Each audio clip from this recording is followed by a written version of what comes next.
عن عائشة رضي الله تعالى عنها قالت فقدت رسول الله صلى الله عليه وسلم ليلة فأخرجت فإذا هو بالبقيع فقال رسول الله صلى الله عليه وسلم أكنت أن يحيف الله عليك ورسوله قلت يا رسول الله صلى الله عليه وسلم ظننت إنك أتيت بعد نسائك فقال رسول الله صلى الله عليه وسلم إن الله تبارك وتعالى ينزل في ليلة النصف من شعبان إلى سماء الدنيا فيغفر لأكثر من عدد شعر غنم كلب رواه الترمذي তিরমিজি শরীফের 739 নম্বর হাদিস।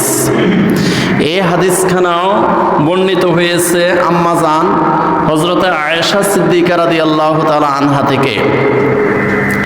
তিনি বলেন ফাকাত্তু রাসূলুল্লাহ সাল্লাল্লাহু আলাইহি ওয়াসাল্লাম লাইলাতান।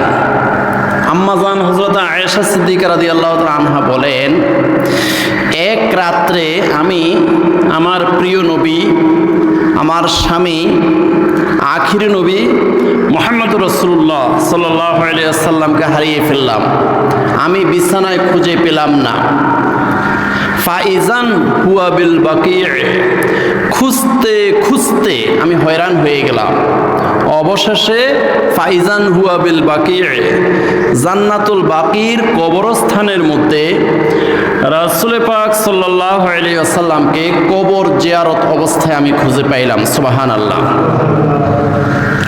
وقال رسول الله صلى الله عليه وسلم أكنت أن يحيف الله عليك ورسوله।